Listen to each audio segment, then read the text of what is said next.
Back to my channel. இன்னைக்கு நம்ம வீட்டு ரெசிபியில் என்ன பார்க்க போகிறோம் அப்படின்னா, எல்லாருக்குமே ரொம்ப பிடிச்ச பால் பணியாரம் ரொம்ப சுவையாகவும் ஈஸியான மெத்தடில் எப்படி பண்ணுறதுன்னு தான் பார்க்க போகிறோம். இப்போ வாங்க ஸ்ட்ரைட்டாக நம்ம வீடியோக்குள்ளே போயிடலாம். 2 கப் நான் உளுந்து எடுத்திருக்கேன். இதை நல்லா அலசிட்டு ஒரு 2 மணி நேரமாவது ஊற வச்சுருங்க. இதை நல்லா ஊறணும். ஒரு 2 ஹவர்ஸ் நல்லா ஊறினதுக்கப்புறம் சுத்தமாக தண்ணி இல்லாமல் நல்லா ஃபில்ட்ரு பண்ணி எடுத்துக்கோங்க. நம்ம வடைக்கெலாம் எப்படி சுத்தமாக தண்ணி இல்லாமல் அரைப்போமோ அந்த மாதிரி இதை நல்லா அரைச்சி பேஸ்ட்டாக எடுத்துக்கோங்க. உளுந்து நல்லா ஊறி இருந்தால் தான் உங்களுக்கு பணியாரம் நல்லா சாஃப்டாகவும் நல்லா உப்பி வரும். ஸோ 2 மணி நேரம் நல்லா ஊற வச்சு அதுக்கப்புறம் அரைச்சி எடுத்துக்கலாம். அரைச்சதை நம்ம ஒரு பவுலுக்கு அப்படியே நான் மாற்றிருக்கேன். இது கூடவே 2 டேபிள் ஸ்பூன் அளவுக்கு அரிசி மாவு சேர்த்துருக்கேன்.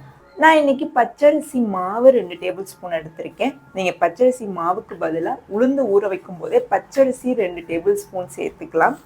உளுந்து அரைக்கும் போதே பச்சரிசி சேர்த்து அரைச்சி எடுத்துக்கோங்க. பால் பணியாரத்துக்கு தேவையான அளவுக்கு உப்பு சேர்த்துருக்கேன். உப்பு சேர்த்ததுக்கப்புறம் எல்லாத்தையும் ஒரு வாட்டி நல்லா மிக்ஸ் பண்ணி விட்டுருங்க. இப்போ இது நல்லா மிக்ஸ் பண்ணியாச்சு. நம்மளோட மாவு ரெடி ஆகியாச்சு. ஒரு வடை மாவு கன்சிஸ்டன்சிக்கு தான் இருக்கணும். ரொம்பவும் திக்காக இல்லாமல் ரொம்பவும் தண்ணி இல்லாமல் பார்த்துக்கோங்க.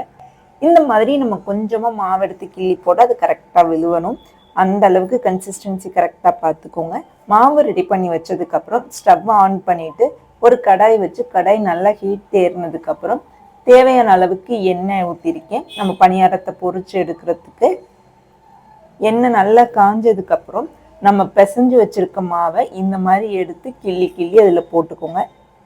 ஸ்டவ் மீடியம் ஃப்ளேமில் வச்சு யூஸ் பண்ணிக்கோங்க. நீங்கள் ஹை ஃப்ளேமில் வச்சுருந்தீங்கன்னா வெளியில் சீக்கிரமாக செவந்து வந்துடும், உள்ளர மாவாக இருக்கும்.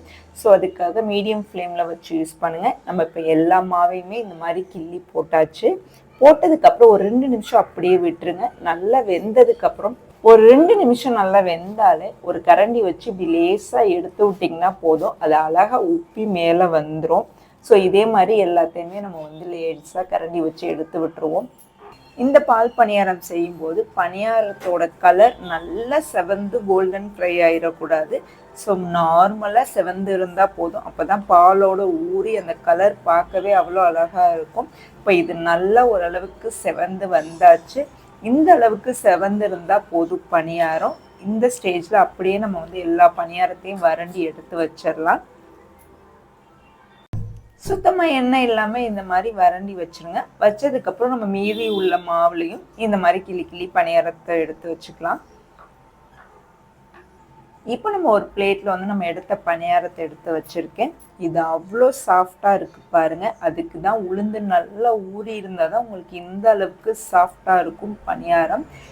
சும்மா எடுத்து சாப்பிடவே இது அவ்வளோ டேஸ்ட்டாக இருக்கும். இதை ஊற வைக்கிறதுக்கு அடுத்து நம்ம பால் காய்ச்சிடலாம்.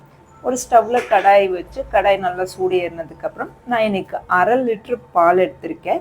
1/2 லிட்ரு பால் கூடவே ஒரு 2-3 ஏலக்காவை பிச்சு போட்டுக்கலாம். நம்ம ஏலக்காய் பிச்சு போட்டதுக்கப்புறம் இது நல்லா கொதி வரட்டும். ஒரு கரண்டி வச்சு இதை நல்லா மிக்ஸ் பண்ணி விட்டுட்டு மீடியம் ஃப்ளேமில் வச்சு இதை நல்லா கொதிக்க விடுங்க.